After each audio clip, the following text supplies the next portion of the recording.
people. And hello, Camilo. Hello, everyone. Hello, Nice to see you Camilo. again.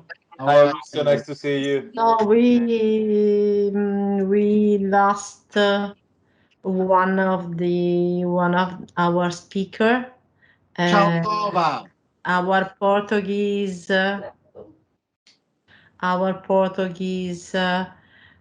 but she's the third presenter, so I don't think it's a problem. I think we start, so we can close the conference a few minutes before, and then she will arrive. To be sure, I send her the link of the meeting, and but she brought me a lot of time in the last days, and I send Camillo knows an email this morning to all the participants of the last session, so she knows about my very little problem. Hi, Kevin. How are you? Not too bad, thank you. I'm still COVID positive, but I'm okay, thanks. I hope you will recover soon and you don't become only positive, not ill. Yeah, I'm coming to the end now, so I should be okay. Sure.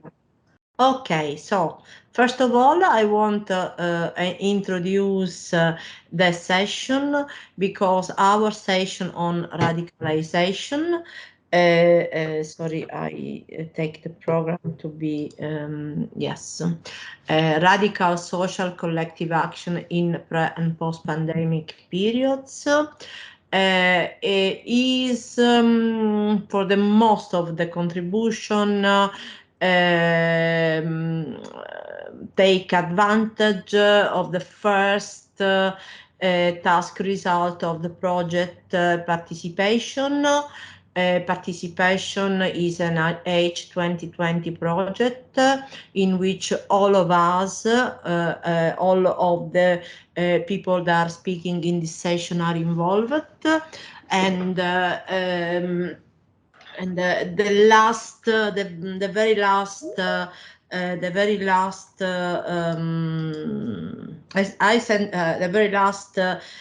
presentation is not coming from the task from the task of the project, but take advantage of the first result, in particularly about factors, that our study about factors of radicalization. And so, first of all, I give the floor to Santina Mussolino and Valeria Rosato. I'm putting in the chat the link to our project website for all the participants. Thank you, Liana. If they like to have a look of our, I present also very little bit, the methodology few hours before in the okay, Augusto, thank you very much. Great, really great, excellent, excellent. So I give the floor to Santina and Valeria. Have you the only Santina? I think I will speak only Valeria, but Santina, Valeria, and Francesco Antonelli. We will present as a paper about violent extremism and new collective actors in a syndemic society. So please, Santina. Okay, try to share try to share the slide. If you can't, Camilo have the slide. Okay. Can you see the presentation? Yeah. No, presentation okay. No, but your screen, yes. The presentation, no? No, Santina. Only your screen. Your okay. Yes, your screen. So you have to open the slide. I'll try again. Yeah. Okay.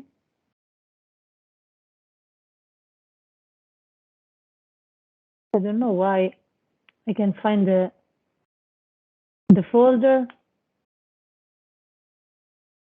We saw the folder with you, but so Okay. Okay. okay, here we are. But I don't see the presentation. Stop sharing. Try again. Better you use the other, not share your screen, but share directly the file. So better we Yes, ask Santina. Camillo, please, could you share the? Yeah. I'm sorry, but No, it's fine. I'm on it. Just I don't Okay. know why I sessions. can find my. Please, my Santina, slide. when you have the slide, 50 minutes. Okay, so we will have time to debate Perfect. and Thank you, Okay. Camillo. Thank you, Okay. Camillo. No, they're Thank more than welcome. Okay.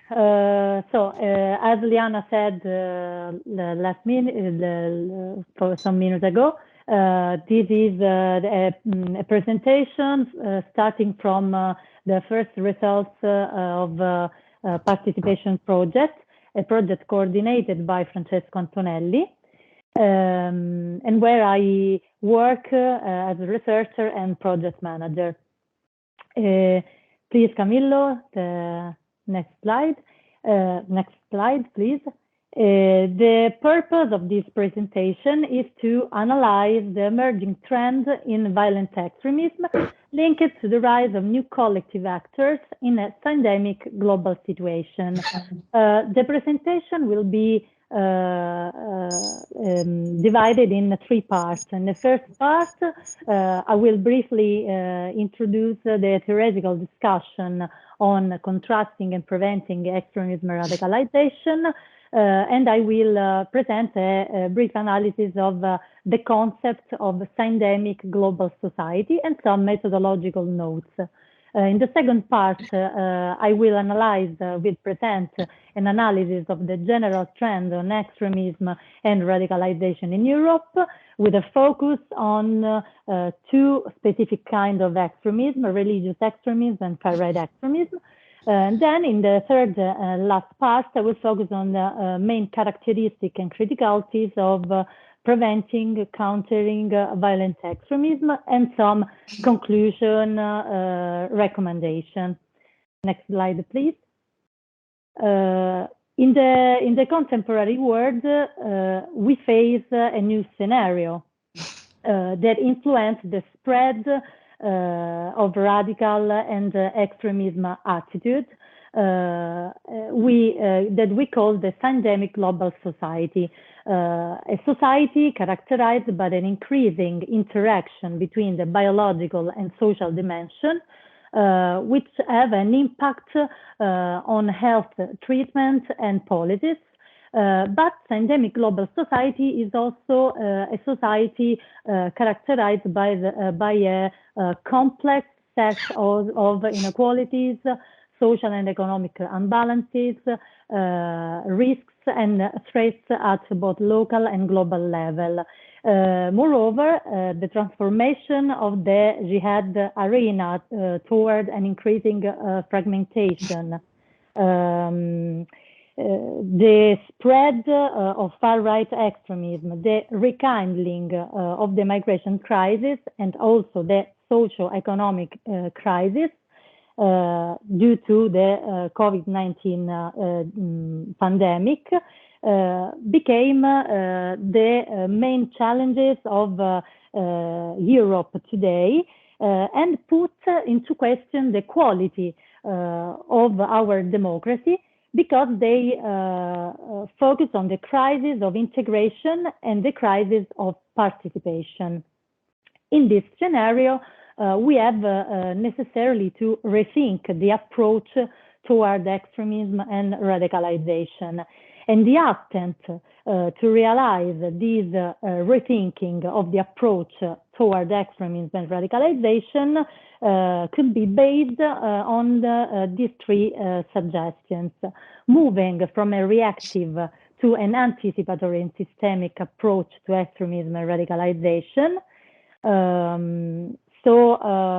Try to consider that countering and preventing extremism and radicalization requires an understanding of both social political meaning in each context and their developmental trend. Secondly, another suggestion is to consider extremism and radicalization in the context of the crisis of our democratic society, which is a double crisis, the crisis of participation and the crisis of integration.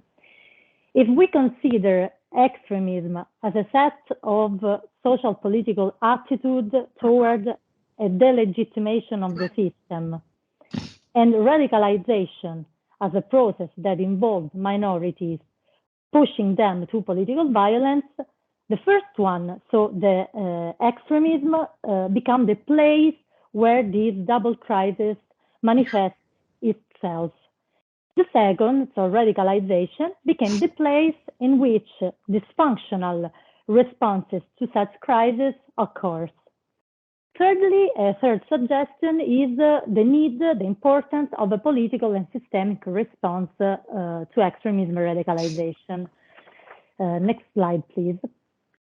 From a methodological point of view, our analysis is based on a set of studies conducted in the participation project, and in particular, we made a systemic review of the literature, of the scientific literature on drivers of radicalization and violent extremism, a comparative research on preventing, countering violent extremist policy and strategies in 8 European countries that you can see in the slide, and an integrated research, systematic review and interviews with experts on counter and alternative narratives communication strategy. We consider the dynamic, next slide, please, thank you. We consider the dynamics of extremism and radicalization in each society as the result of the interaction between socio-political and preventing, countering violent extremism processes. Consequently, we consider first the general and specific trend on extremism. Second, in the second time, the preventing, countering violent extremism characteristic and criticality. General trends, regarding the general trends of extremism and radicalization, a first general trend is that extremism is a more and more cumulative phenomenon. By cumulative extremism, it is generally meant, using the Rodel Itwell words, the way in which one form of extremism can feed off and magnify other forms of extremism. Digital cultures and gamification play an important role. They have a significant impact on the dynamics of imitation and emulation, and on the consolidation of a group identity. Radicalization process is a relational experience that involves the construction of social status, relative deprivation and perceived inequalities are at the center of this process, but are also important the inner circle of friends and relatives increase or decrease the influence of any extremist narrative. Many radicalized young people suffer for a shared lack of acceptance from the society where they live. Europe has seen an increase in youth mobilization with extremist groups. And literature highlights that the youth are drawn of these groups by a sense of empowerment, vengeance, and opportunities to get out of poverty.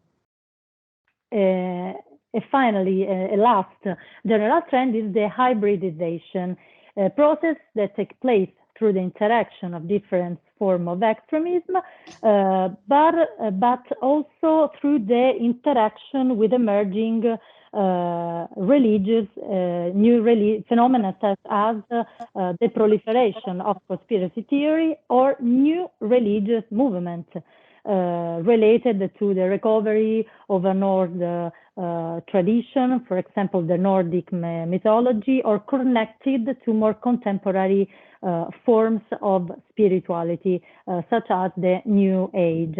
The COVID pandemic has certainly provided a fertile ground for the proliferation of some of these new forms of extremism and of collective extremist collective action.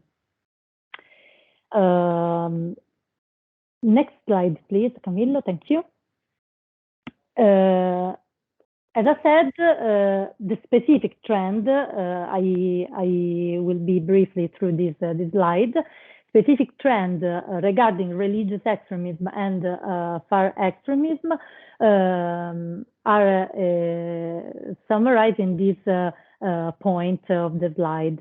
Nowadays, at the European level, religious extremism shows three prominent features, as probably we will see in the next presentation. Extremists are mostly homegrown. There are a little percentage of first generation. Secondly, new European violent Islamist extremists are mainly young males, but not adolescents. According to the last Europol report, the 17% of jihadist attackers were between 20 and 28 years old.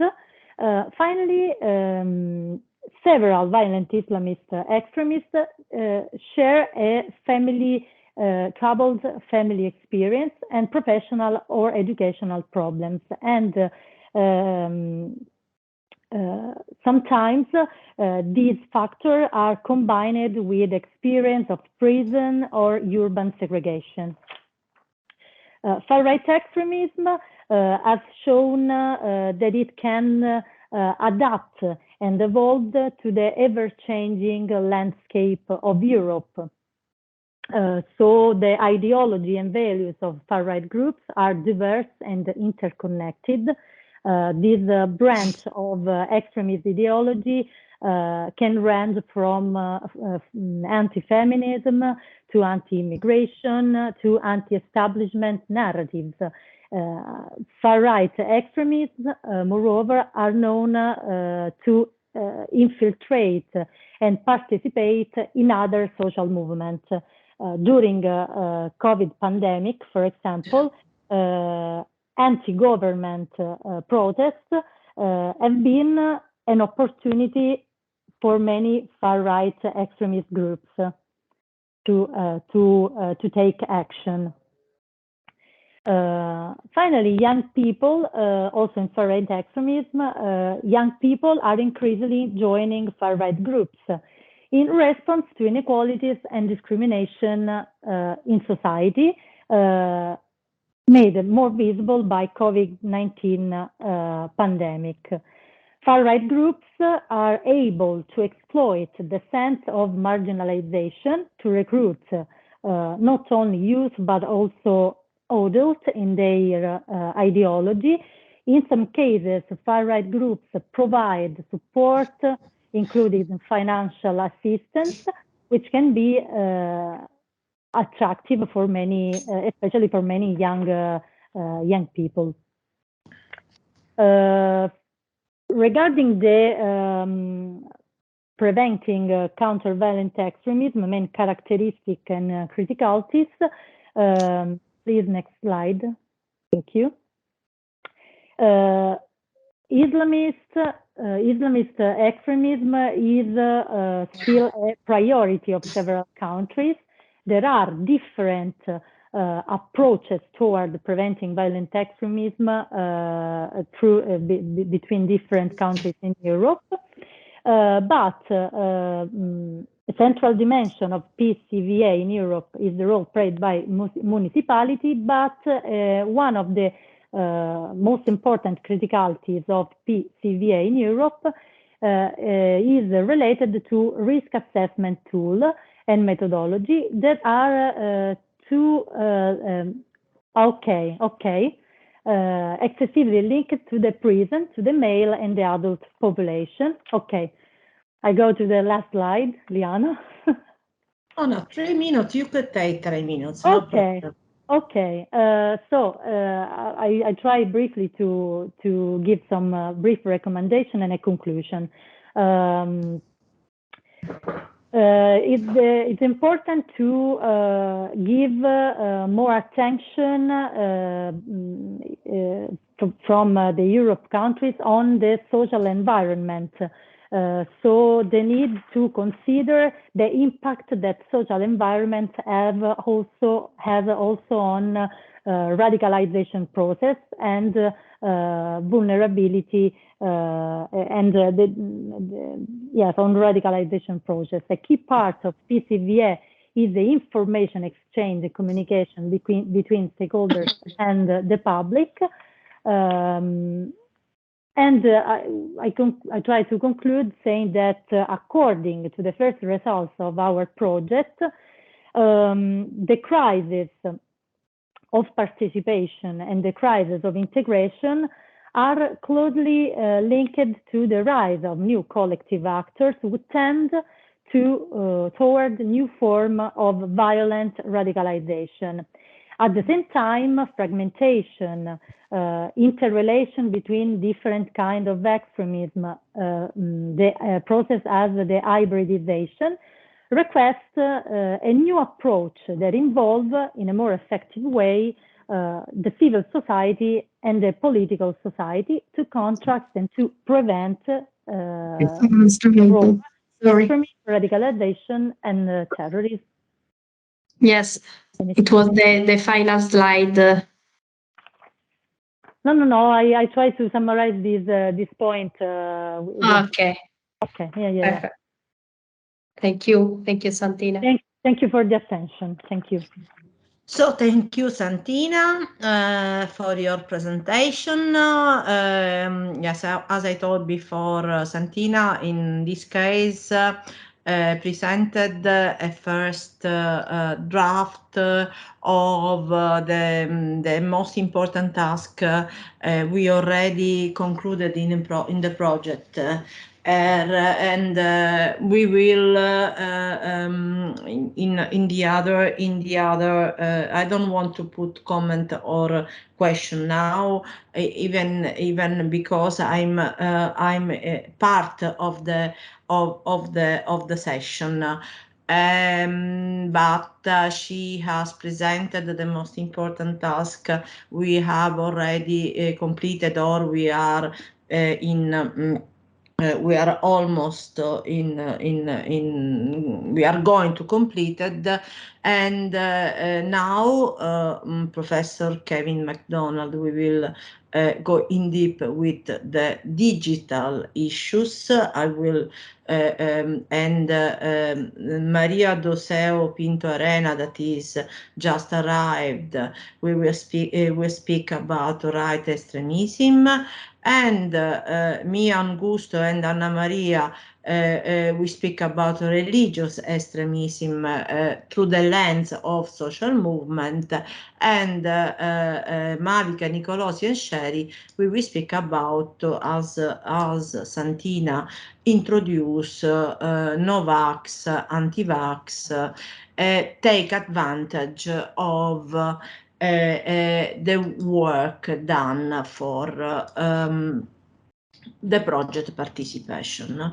So now I give the floor to Kevin MacDonald that will speak about digital, sorry, I'm arrived here, digital extremism, reinventing the future, challenges to the sociology of social movements.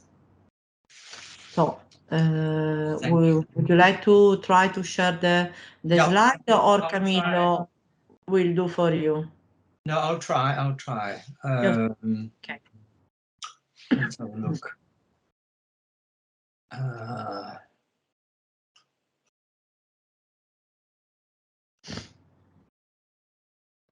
I'm just trying to see how to do it though.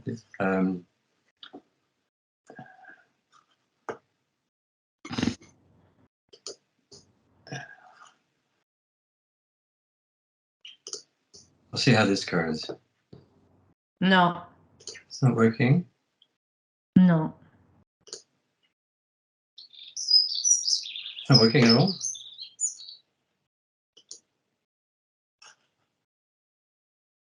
Is that sharing? No, Kevin. Okay. Would you like me to share? Yeah, the I have screen? to. I'm afraid. Yeah. All right. So just let me know when would you like to. Sure. Okay. Thank you very much. What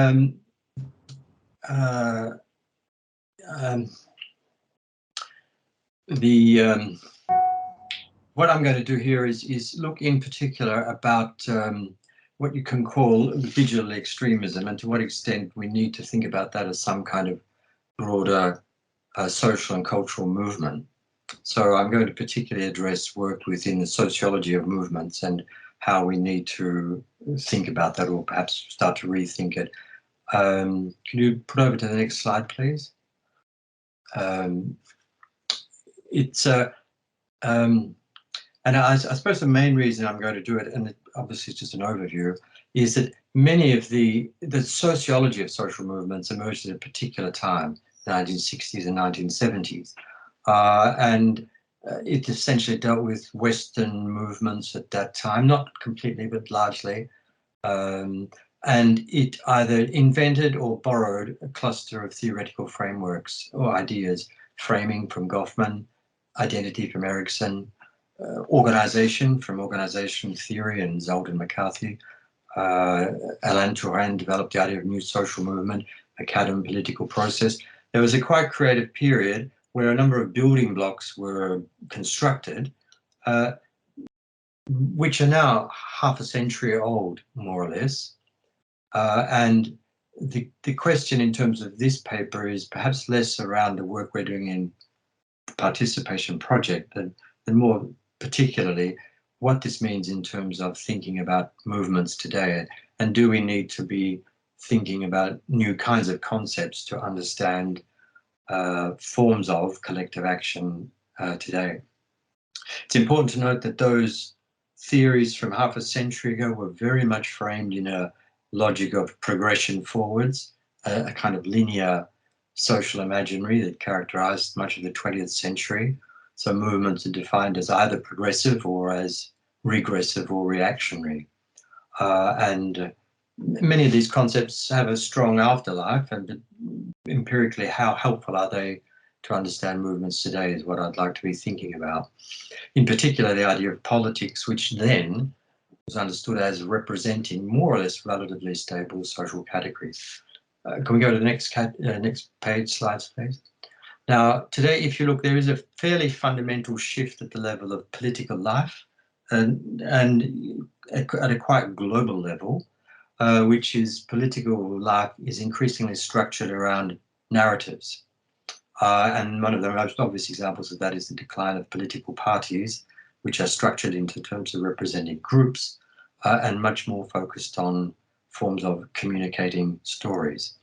And around this, if you like, there are new patterns of social life emerging, a shift from models of control to perhaps searches for what Hartmut Rosa calls resonance, or a cluster of shifts around a kind of communication society, pointed to people like Alain Touraine. And social movements, I think we can say now, are forms of action where people involved experience themselves in resonance with others.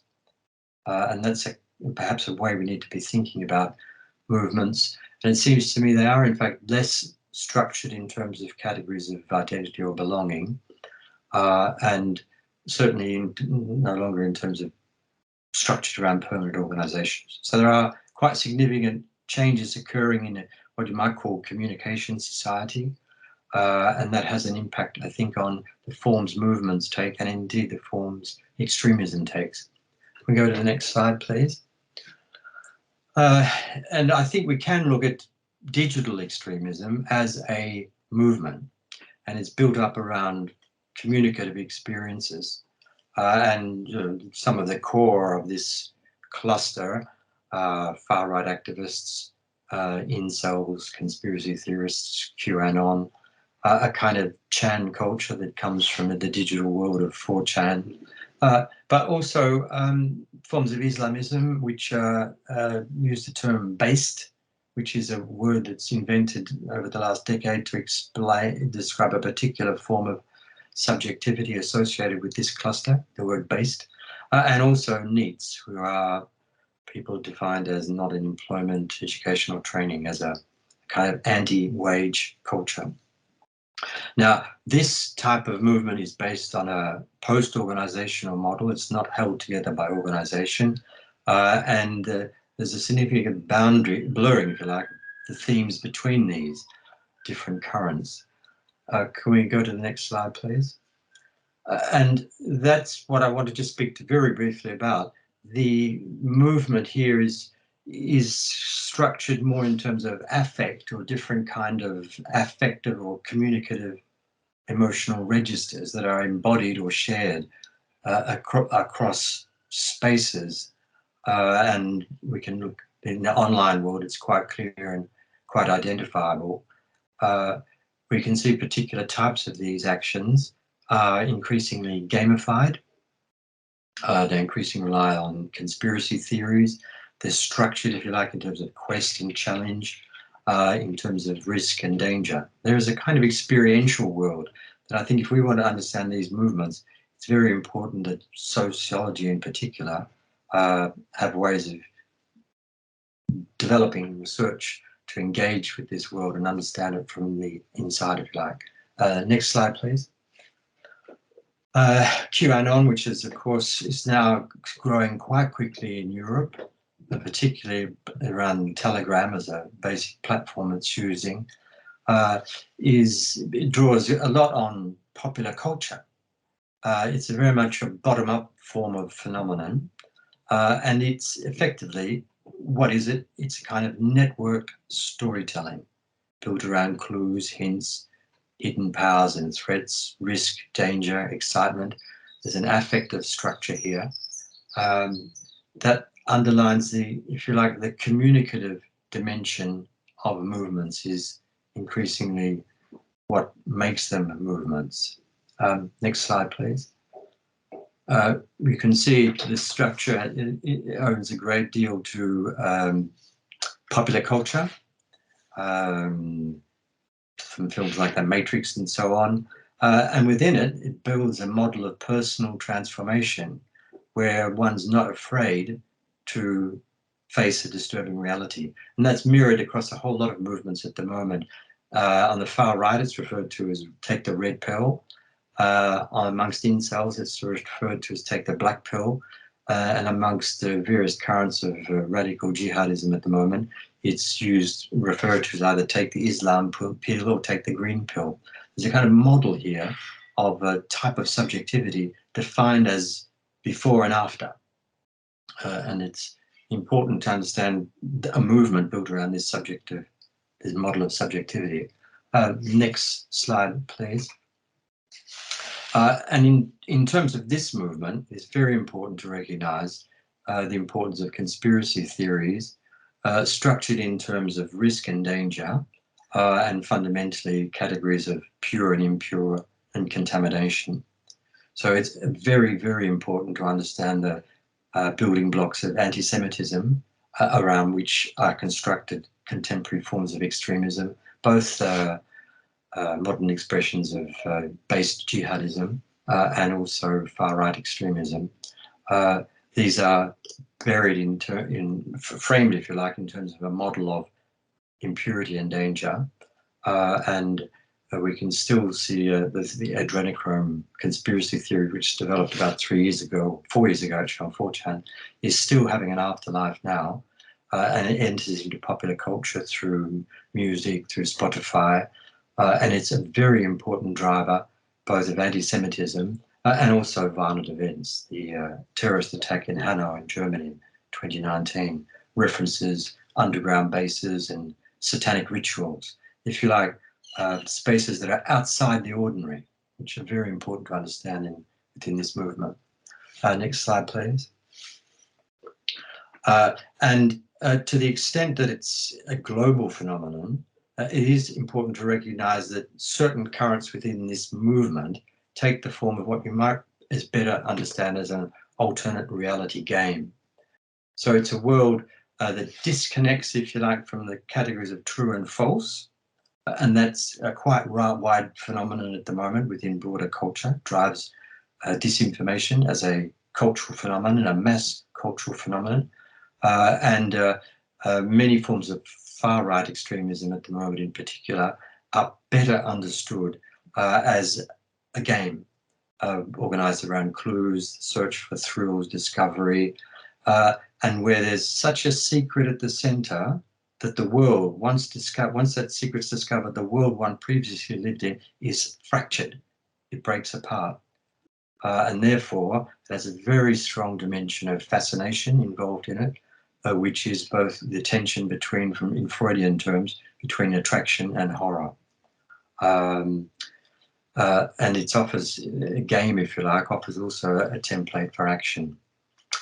So it's very important to understand this within a broader cultural phenomenon of post-truth experience. Next slide, please. And as has been mentioned several times today, the relationship with masculinity is very important. I don't believe this is hyper-masculine. What's going on is, in fact, a more complex relationship with masculinity, often in terms of an ironic relationship with the alpha male. Here's a meme floating around on various sort of neo-jihadist websites at the moment about gaining confidence. It comes from an incel paradigm, but it's taken from the world of incels and embraced within a sort of what you might call based jihadism, where there's a kind of ironic search for a particular form of masculinity present. Next slide, please. Equally, this spills over from, again, the world of incels into extreme violence. Philip Manshaus in Oslo in 2019, before he went out to undertake his attack, takes a typical meme that comes from the incel world of the Chad, which is a kind of ironic view of a hyper-masculine male, and describes himself as a disciple of various people who have undertaken mass killings in the United States. So this particular model is not hyper-masculine in a traditional toxic masculinity sense at all. It's a quite different form of engagement with reconstructing masculinity. Next slide, please. And it's very important to recognize the extent to which modern forms of extremism as a movement are embedded in participatory remix culture. This is a Wojak site where people can construct, if you like, Wojaks, which are a popular culture phenomenon at the moment, and you can construct yourself as an ISIS Zoomer. There is a kind of democratization of extremism occurring at the moment, where engaging in extremism means you don't join an organization, you enter a kind of world of humor, game, and remix, where you play with images and ideas.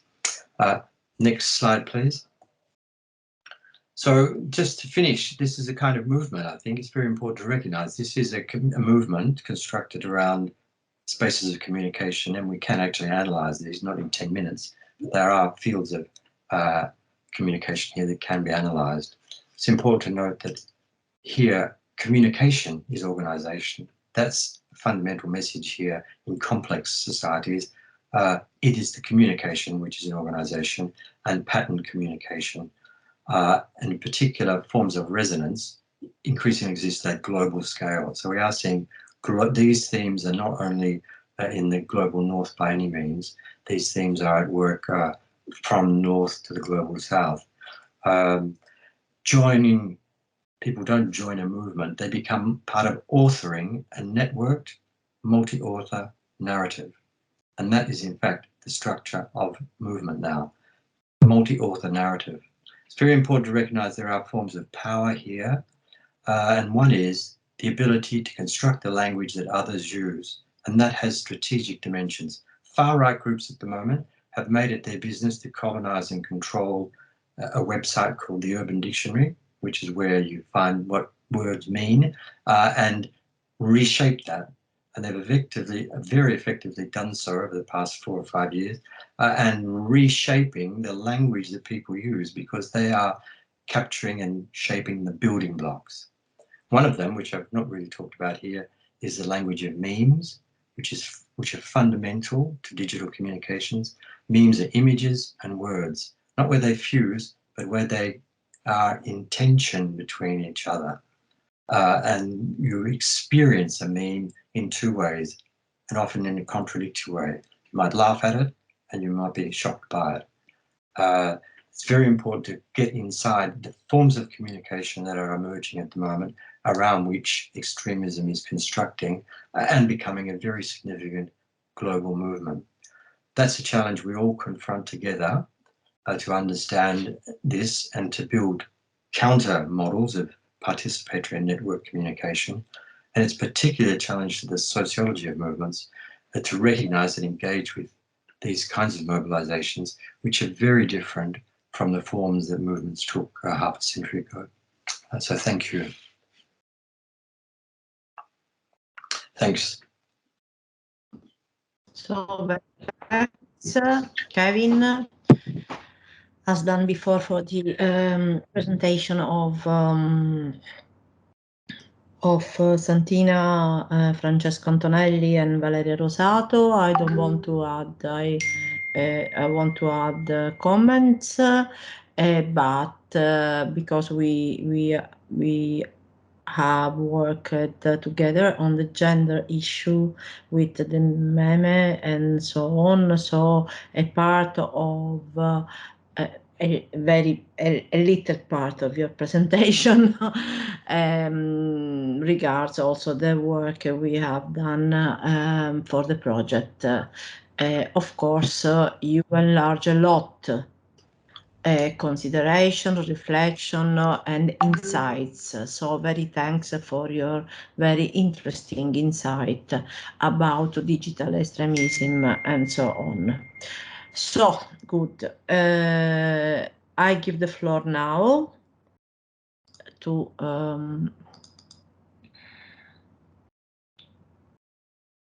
Maria, and I present her paper. So Maria Doseu Pinto Arena from the University of Miho present us assessing the threat of COVID-19 related right extremism in Western democracy. So the floor is yours, Maria. Thank you. Okay, thank you. First of all, I would like to ask for Camilo's help with my presentation. Camilo, I just I just forward to you. Okay, thank you very much. Thank you, Leanne. Also, thanks to all my panel colleagues, and I'm sorry I have had some serious problem with the Wi-Fi, so that's all, the reason why I came late into this problem. Just okay. 5 minutes, no problem, really. Just 5 minutes, 10 minutes late. Thank you very much. So I'd like first of all to add a few notes. First of all, I'm sorry if there is some failure with my Wi-Fi, but maybe I fixed it already. The second one is that some of the findings I will present are, as my other colleagues of the panel, were produced during the work of the participation project. So I'm sharing also some of my colleagues' outputs. And also I'd like to just to have that I'm a political scientist, I'm not a sociologist, although I mean this topic means a lot to me. So we can move to the first slide. Thank you. I would first say that far-right violent extremism is the fastest growing form of violent extremism in Europe and also in the United States. This development poses complex challenges to policymakers, practitioners, and researchers. Part of the complexity comes from the diversity of this extremism, shaped by different national and regional cultures, which bring very different relationships with far-right traditions, extremisms, and types of violence. This presentation is meant to be an exploratory contribution, because the discussion on this complex phenomena, this is very. I mean, the discussion in my case does not purport to be complete and exhaustive, nor could it be. But first of all, some conceptual caveats, some conceptual clarifications I think are in order. Firstly, when we refer to the far right, we are building upon a field of study that distinguishes between the extreme right and the radical right. The extreme right constitutes those who are anti-democratic and pro-violence, whereas the radical right constitutes those who are pro-democratic and anti-violence in order to achieve their goals. Radical right looks for support of the people by criticizing crucial aspects of liberal democracy, such as pluralism and minority rights, and publicly condemning the use of violence as an instrument of politics. This is the most common variant of the far-right movement, with the majority of far-right movement and the far-right parties in Europe, such as National Rally in France, the Alternative for Germany, the Freedom Party of Austria, the League in Italy, Lega. So I think that when we speak of the far right, I mean, the field is very wide, and so some of these notes and clarifications are necessary. Ideologically, both the extreme right and radical right share principles of nativism, that is nationalism combined with xenophobia, ethnicity as a determinant of belonging to the national community, and an authoritarian stance towards law and order. Secondly, Camilo, sorting the myriad elements associated with radical right-wing extremism formations can be also analytically best understood if you categorize it, for instance, into four main groupings such as parliamentarian, protest, street, and underground. A third clarification, Camilo, can move on. A third clarification: for the purposes of this presentation, violent extremism refers to a spectrum of beliefs and values associated with the will to shape the political and social order, usually in the sense of radical change, by unconditionally using violence against an outgroup. In his book Extremism, J.M. Berger states that extremism refers to the belief that an in-group success or survival can never be separated from the need for hostile action against an outgroup. In this sense, in the sense of the term, there are certainly elements of extremism among the hardline opponents of the COVID-19 restrictions.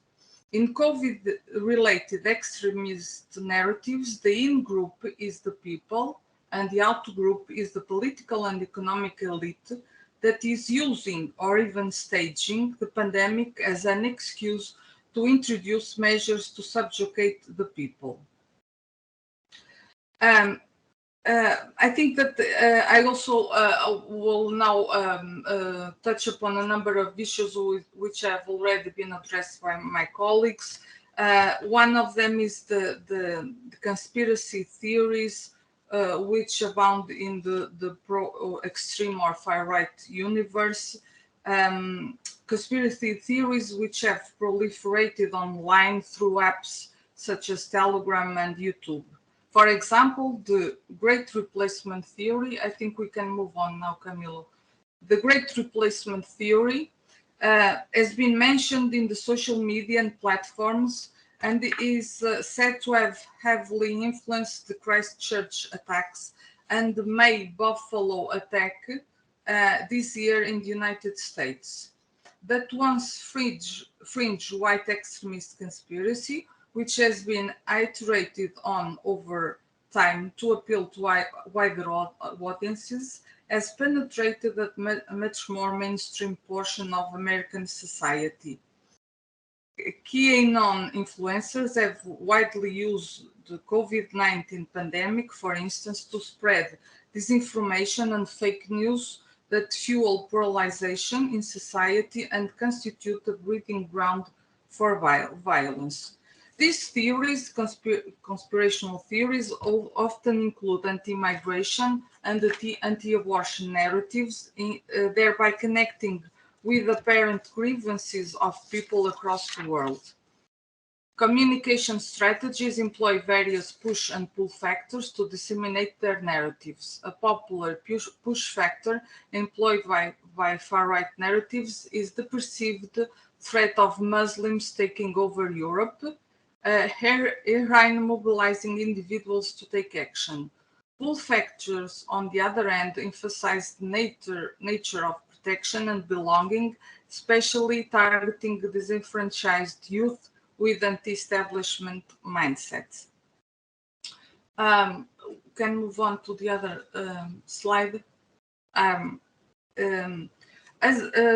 And so I will move on to this topic, radical and populist right-wing reaction to COVID-19. Right-wing extremism is, before all, composed of a diverse group of movements that hold threatening and racist perspectives, as well as, I said, conspiracy beliefs and theories about historical events and other socio-political facts. During the COVID-19 pandemic, the combination of increased online presence and social isolation have deepened individuals' susceptibility to radicalization. Right-wing extremists such as white supremacists, neo-Nazis, and neo-fascists have promptly reacted to the COVID-19 pandemic with a range of narratives and themes. In general, their propaganda has opportunistically used the pandemic to challenge authority, to mobilize sympathizers, sometimes even explicitly inciting violence, and to lash out against their usual enemies.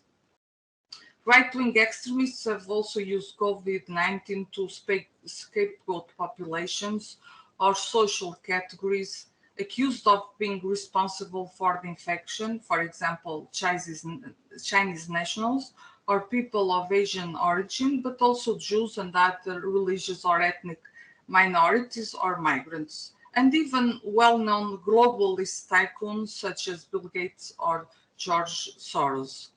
They also have adjusted their anti-government rhetoric to suggest that the state is using the pandemic as an opportunity to infringe on civil liberties.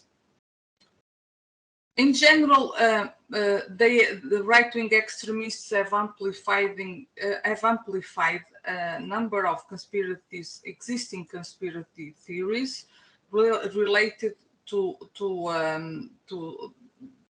the usual conspiracy theories, but adapting them to the coronavirus pandemic. It's possible in general to find a connection between political extremism and conspiracy theories. For example, some right-wing extremists have claimed that 5G telecommunication technology, which is currently being deployed in many European countries, would be the real cause of the coronavirus diseases. And in some countries, they have even destroyed the phone masts that were being installed to also to deploy the 5G network. In a short time, COVID-19 pandemic has led violent extremists to adjust their propaganda. Certainly, I should say, underline that not all COVID-19 extremists are right-wing extremists. That means that COVID-related extremism is at least partially a form of extremism in itself, although the boundaries between COVID-related and right-wing extremism are in general blurry. I think we can move on, Camilo, thank you. Now I would like to highlight some of the mechanisms we so far have been elicited regarding the construction of these narratives. And some researchers have highlighted— 2 minutes, Maria, 2 minutes, 2-3 minutes. Okay, so some of the researchers that have highlighted some of mechanisms like ideological buttressing, the fact that the extremisms have integrated into their existing beliefs COVID-19 to decry globalism, immigration, and modern society, diversification, which means that they have added new or contradictory beliefs in addition to their former positions. Camilo, the next one.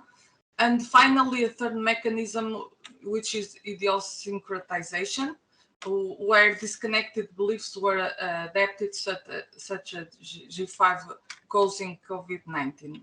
Can move on, Camilo. The next section, section is related to instances of COVID-19 extremism in the West, like in Germany, to some extent also the events in Capitol Hill in late 2020, the Jürgen Koning's case in Belgium, and also instances of threats and small-scale acts of violence against healthcare personnel and public officials. We can also move on again, Camilo. The extremism, right-wing extremism in the latest EU terrorism situation and trend report is estimated to be not such a serious threat, as there continues to be low numbers of completed, foiled, and failed right-wing terrorist attacks. And so, moving on to the conclusion, thank you.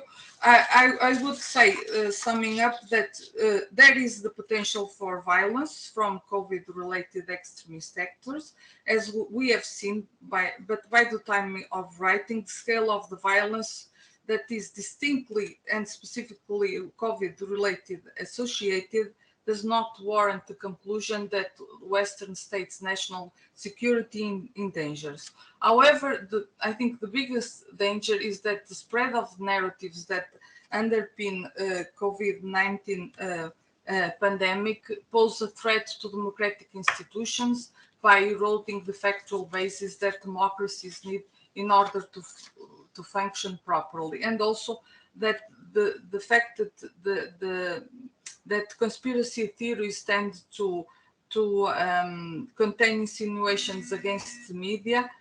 So in this sense, too, they can contribute to the erosion of democracy. Thank you very much. Thank you, Liana.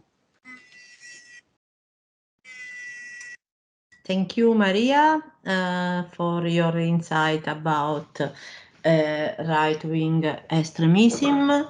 And now I present myself and Augusto Gamuzza and Anna Maria Leonora. We will speak about micro, meso, macro dimension of religious extremism through the lens of social movement studies. I try to share my presentation. If not possible, I ask help to Camillo.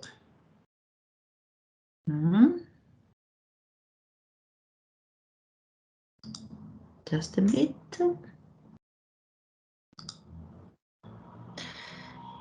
Where is it?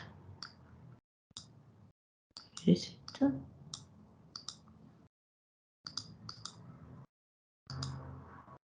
Here is it. Okay.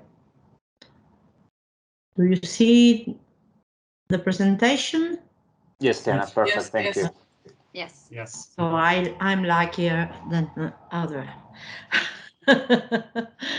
So I try to put in a presentation format. I don't know if I can. It's fine. You can see it. No, Liana. No, No. not yet. Sì. Okay.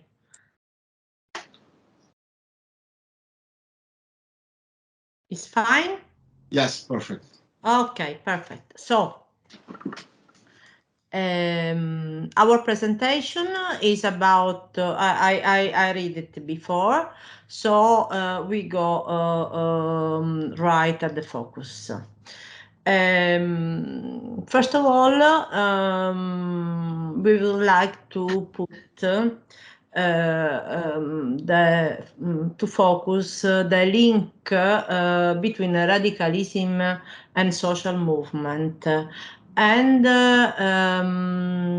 display a contextual and theoretical frame.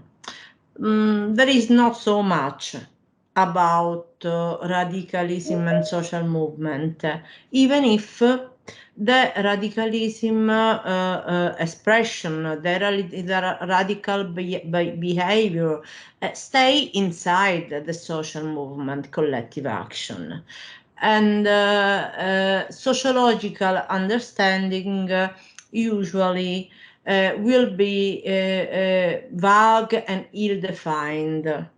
The first articulated definition about radicalism in social movement is the definition of Cross in 2013. He said, the term of radicalism can have several usages within the milieu of political and social movement, and there are three ways of looking at it: process, practice, set of beliefs. The practice of radicalism is most commonly associated with a set of tactics and strategies that lies outside the bound of accepted political and religious protests, often verging on illegality. I read this definition because is a citation that I bring from the article of Cross, and that was centered on radicalism and social movement.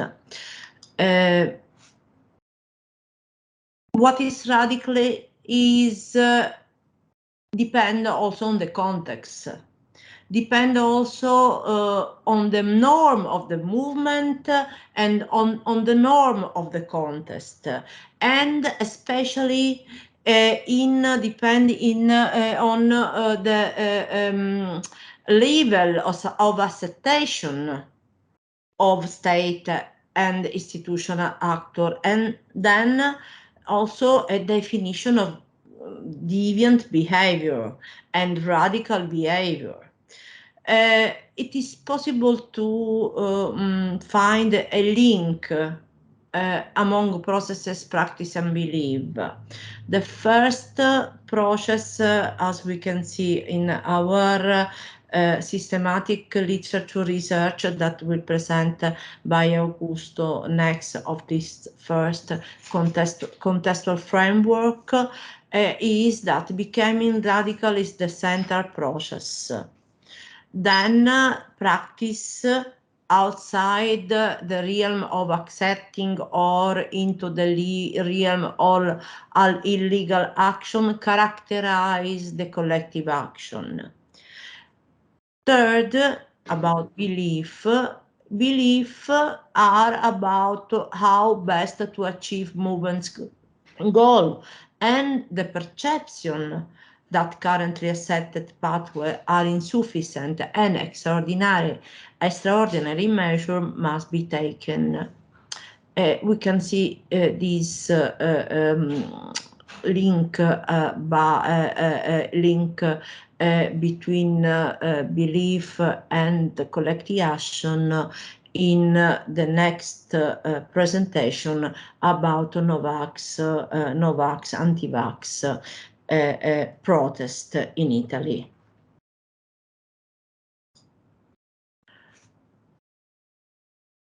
Radicalism is often a result of the close bond among activism, and in particular the development of a collective identity that places the participant in opposition to the normal way of achieving social change. It's not only an opposition from we and the other, but is an opposition also to the rule of protest, the rule of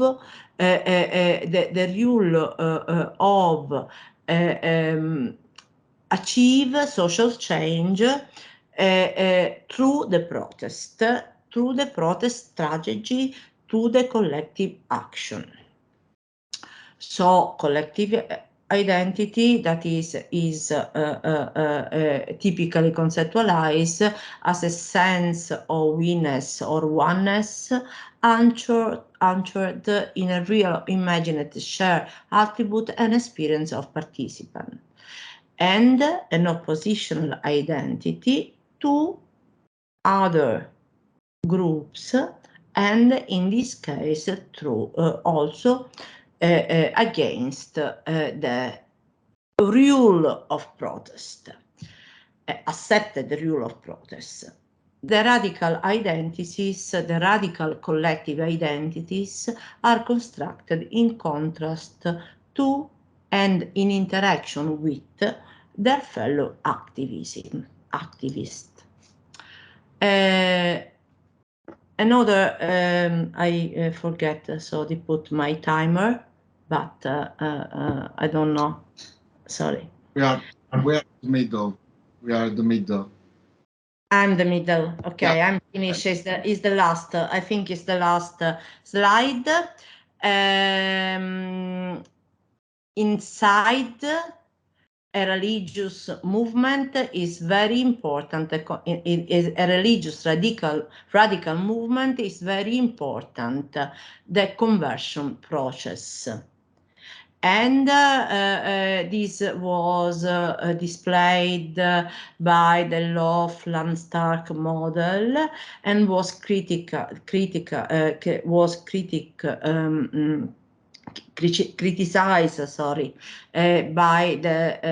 by Snow and Phillips, and it's important to have personal tension, ideological congruence, religious seekership.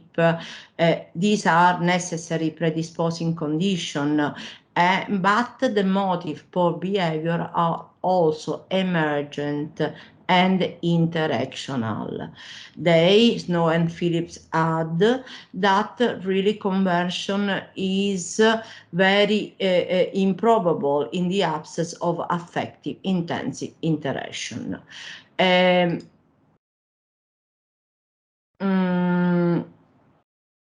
is yours? No, no. So this is premises is very important for the approach we use in our systematic literary review, with two a priori. The inescapable interplay between different levels of scientific observation and analysis to grasp the evolving tendency of the radicalization dynamic, and the heuristic need to have an interdisciplinary approach to the issue. So we we tried to organize literature looking to the first concept we displayed before into micro, macro, and macro level to organize factor of radicalization also with the lens of social movement. Please, Augusto. So thank you, Liliana. For me, is really helpful all the presentation that anticipated our paper, because we have the possibility to better frame what is our main idea that is inside participation project. Participation project, as the same acronym said, wants to put all the theoretical attention and the theoretical innovation into participation project. But as you know, we have to start every time on the shoulder of giants. So one very central passage was to collaborate a systematic review, and in particular, we have concentrated our attention in our presentation about religious radicalization. In order to do this, we have conducted a systematic review starting from the two main important database about scientific production, that is Web of Science and Scopus, and we try to mix together the main theoretical outputs coming from the academic and gray literature. We, as you know, we consider gray literature as no peer-reviewed documents, including policy paper, think tank, and NGO. Just to show you the main flow chart that gives the process of our interpretation. We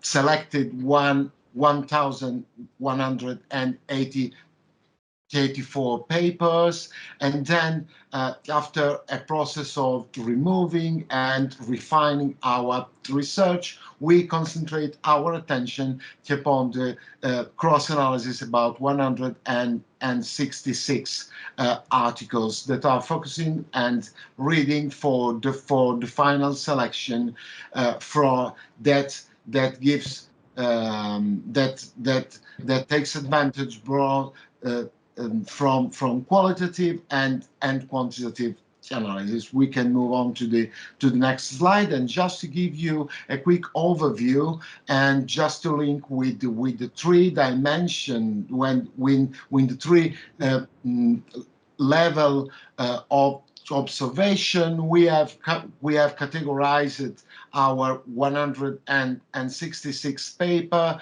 along this the three main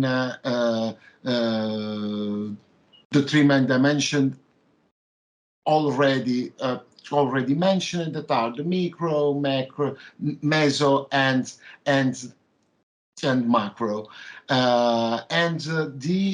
If we take a quick look to the general distribution of all our articles, we can say that there is a sort of equilibrium between the three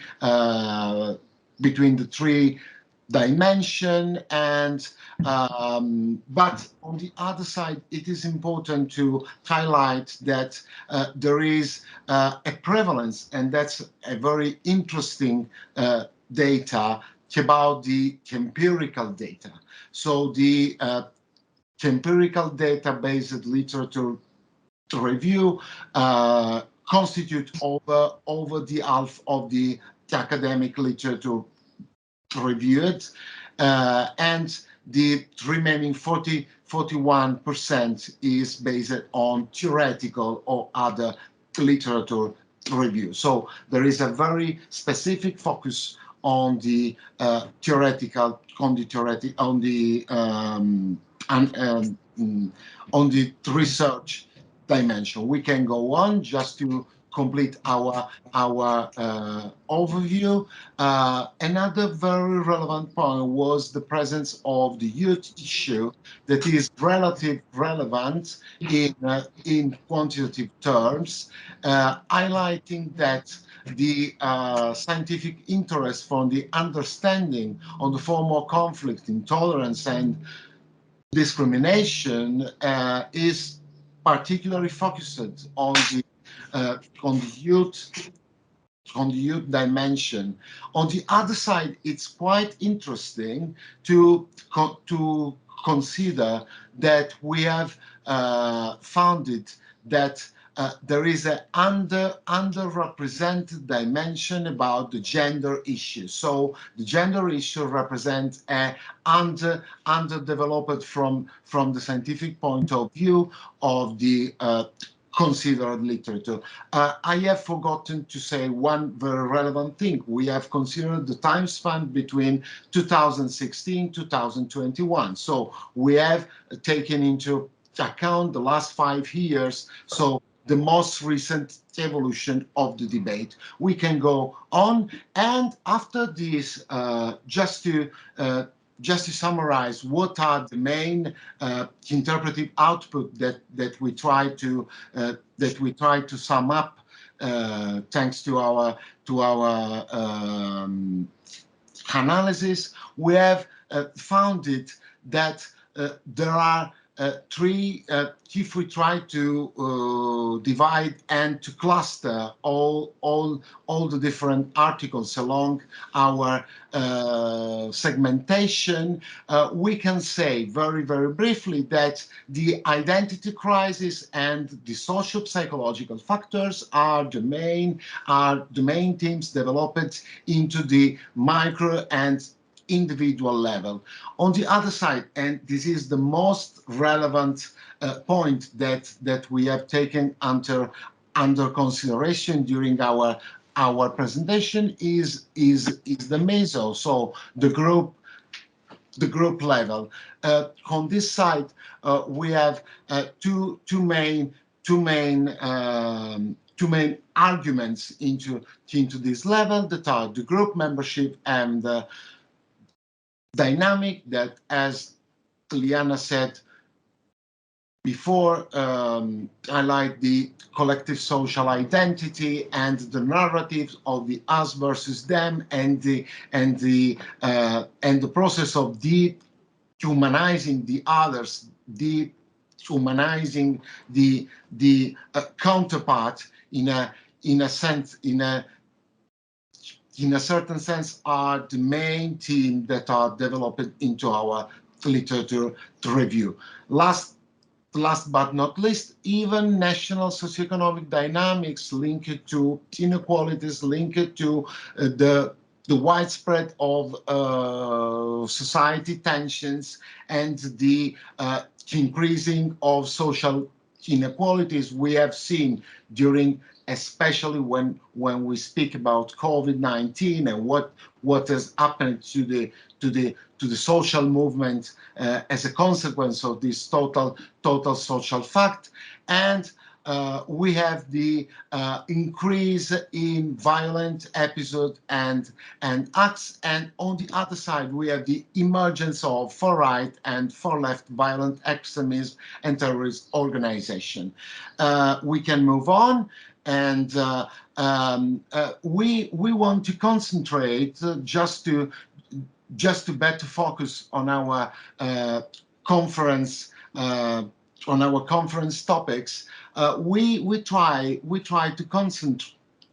to concentrate about religious extremism, especially with the typology that presented that was proposed by Cross and Snow in 2012, and we have seen that this kind of types of radicals it can be articulated, taking into consideration the degree of trust from one side and the perception of the persecution.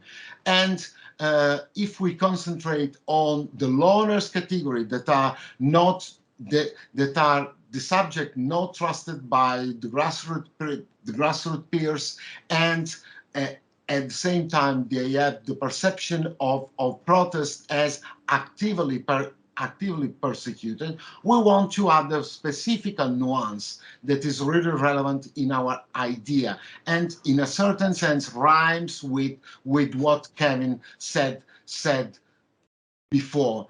So we have to consider that there are the loners probably shall be considered and reconsidered as new loners. The new loners, so the new examples of lone wolf, of lone radicalized people, they structure the digital environment as a powerful hybridized mean with infinite possibilities of recomposition and low rate of predictability. This is the main outcome, comes from a very interesting report recently published by the RIN by the RIN network, and the radicalization process. If we have to look at radicalization process, and in this sense we are closely linked with the necessity of a new epistemological proposal from one side, a new methodological way of looking to this kind of people. We have to consider that, and we can go on with the next slide, that there are multi-environment place for radicalization that consider at the same time both traditional from one side, so what we can say as real, and on the other side the technological environment that we try to merge in a synthetic synthetic definition as the techno environment that requires an analytical strategy that is needed to be considered. So this sort of merging between what is real and what is virtual, and what happens into the concrete world, and what happens into the Weta world, that must be crossed together. On the other side, we have to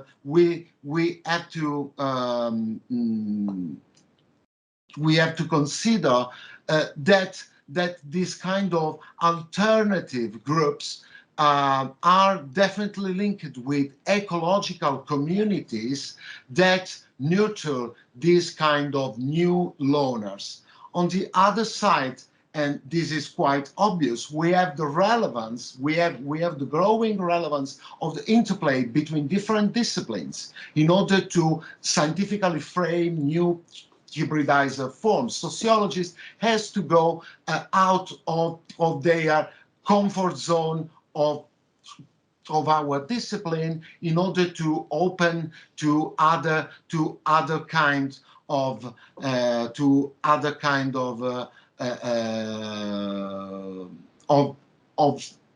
scientific way of looking to this very interesting form of hybridized phenomenon. And on the other side, and that's the last provisional conclusion that we have created in this sort of mixing between the theory of social movements and the theory of radicalization, we have to shift, and this is the very main idea of our participation project, shift from a securitarian approach to a participatory approach, participative approach that wants to link political process, political participation, political mixing that is really relevant in order to understand this new phenomenon. Thank you for your attention. I'm very sorry if I was a little bit long. Thank you. Sorry if we take some minutes more, but I have no comment as chair, so I give directly the floor to Giorgia Mavica and Davide Nicolosi. Unfortunately, Alessandra Sherry is COVID positive, is positive to the COVID, and she is not well. They will speak about no vax and no green packs demonstrations, new and growing waves of extremism protest in Italy. Please, no more than 50 minutes, better less. Thank you. Would you like to yeah. Okay, bravi. Thank you. Good afternoon, everybody. My name is Giorgia Mavica. I'm a research fellow in sociology for the Horizon 2020 project at the Department of the Education University of Catania, and my colleagues Davide Nicolosi and Alessandra Sherry is a PhD at the same Department of Education, University of Catania. The title of our presentation, as said Professor Dyer, no vax and no green pass demonstrations, new and growing waves of extremism protest in Italy. Let's start from the contextual frame, because it's important to say that the restriction enforced by government to contain the spread of the COVID-19 virus have triggered significant tensions between citizens and political institutions. Causing rising waves of protest and social demonstrations in many countries in Europe. In fact, recently there has been a considerable production of scholarly literature on COVID-19 vaccine protest, and which on the one hand shows how Novax participants make extensive use of social network to sow doubt and create anti-scientific and conspiratorial belief.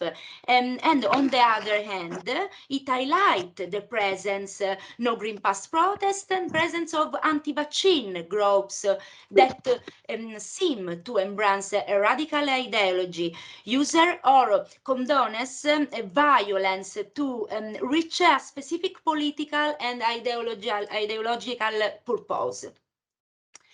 So most people, in fact, have development either strong positive or strong negative attitudes towards containment measure in general and lockdowns, mask wearing requirements, and border closures in particular. This polarization, in fact, is aggravated by the heterogeneous and rather stark distributional consequence of the pandemic. In fact, the economical, social, and even psychological impact of the various measures implemented to contain the spread of the virus contribute to creating the condition for the advance of extremism and the addition of an ever increasing number of supporters and militants to various causes, including conspiracy theories of a political identity, anti-technological nature, and that is Novax.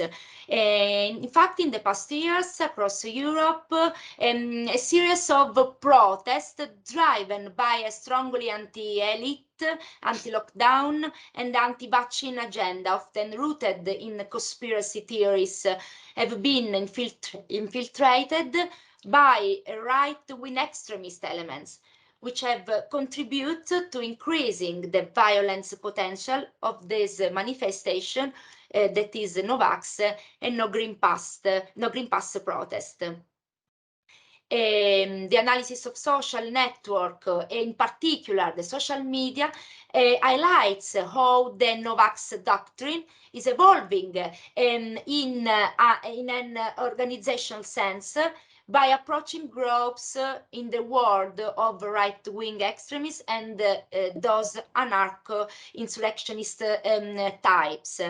It is still a minority of cases, but for many analysts, it is a symptom of a natural evolution towards the search for a more militant experience with their own political ideology, and that is more effective.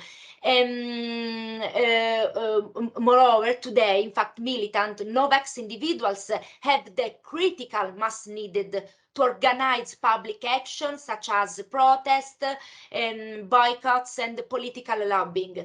The most immediate risk is that the success of the Novax rhetoric could undermine the efforts to mitigate and contain the pandemic.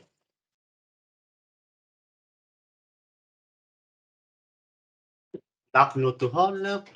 Related to Green Pass and the Novax protest, we have conducted a two-step analysis.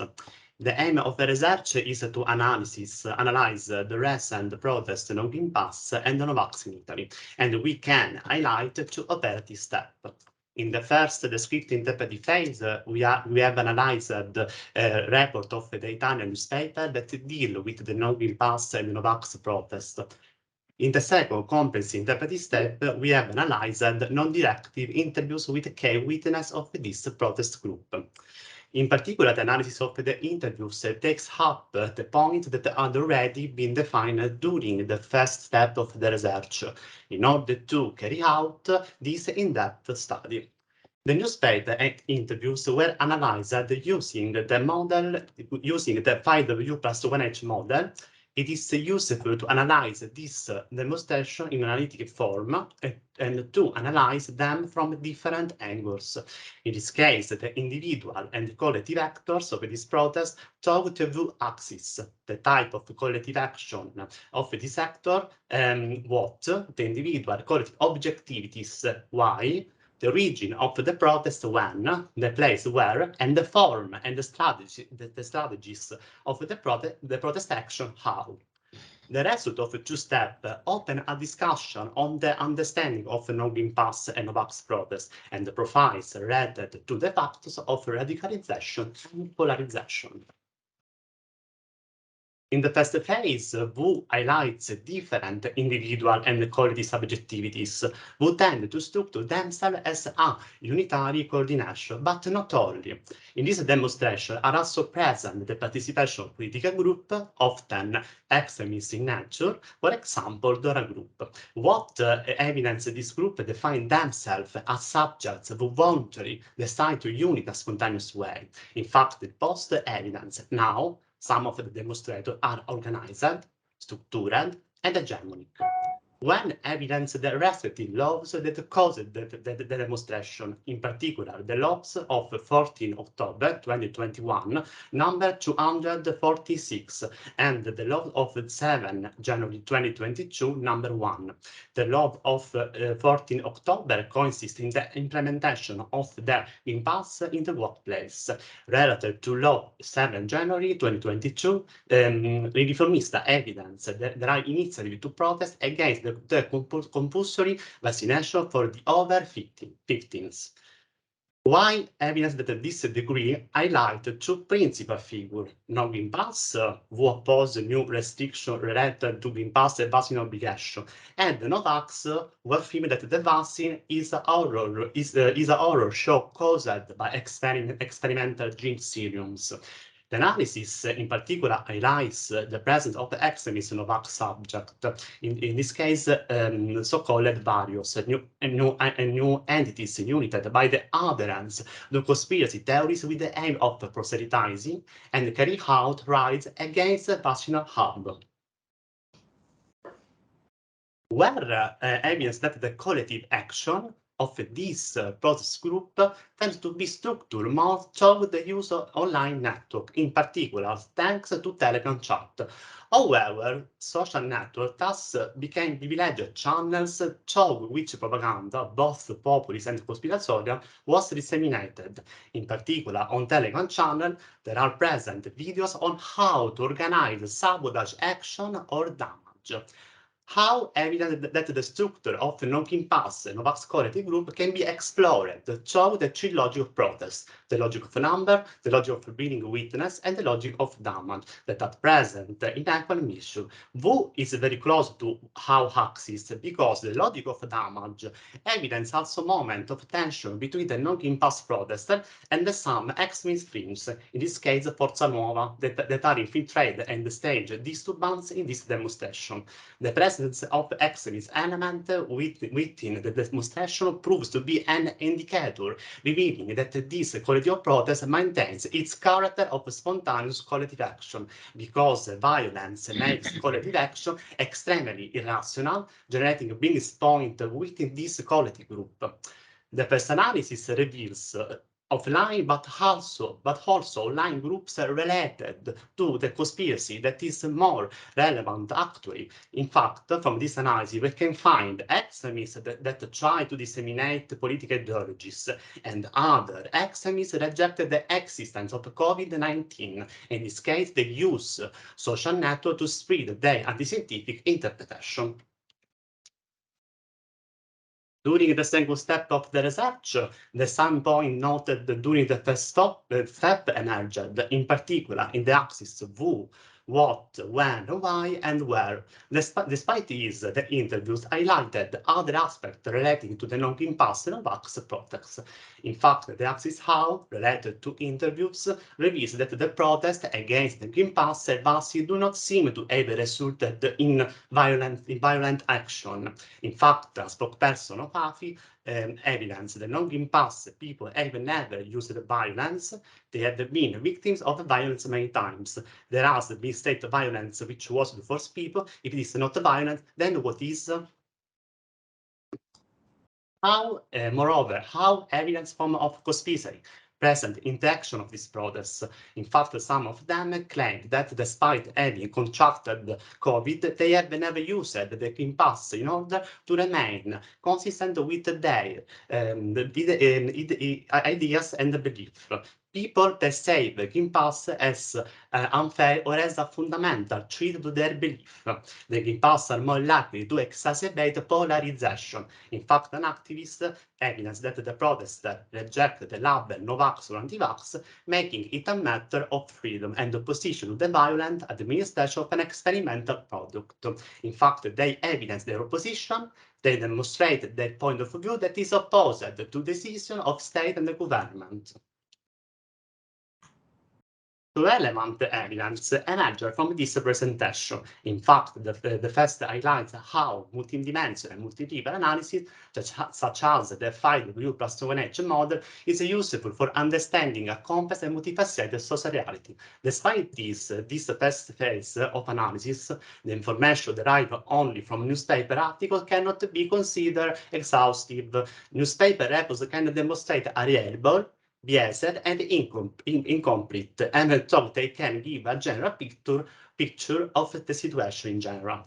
The interview instead highlight in a marked way the point of view of the protester in the first phase of analysis, and highlight at the same time remarked between micro, meso, and macro, the action of the protester micro, and the structure macro in the reciprocal interaction and externalities meso, revealing and highlighting the configuration of the collective of protest. In this case, non-impasse Novax demonstrator use the protest to counter state and government decision to highlight in the same time their belief in this case.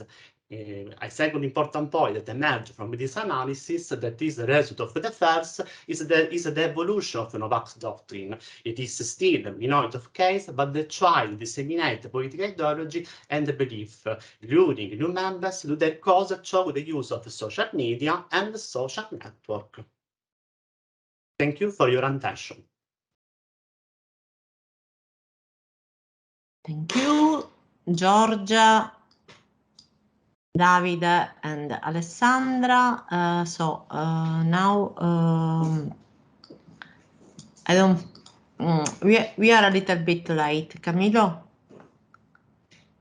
Yes, we are a little bit. I think it will be good to go to the closure to the and we involve comments, eventual comments in the conclusion of the conference. If Okay. all agree.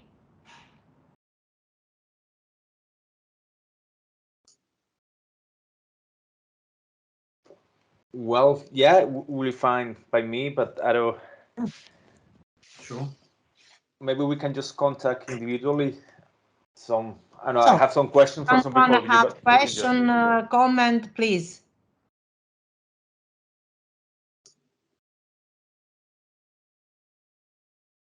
Want to add something to the panel? Consideration?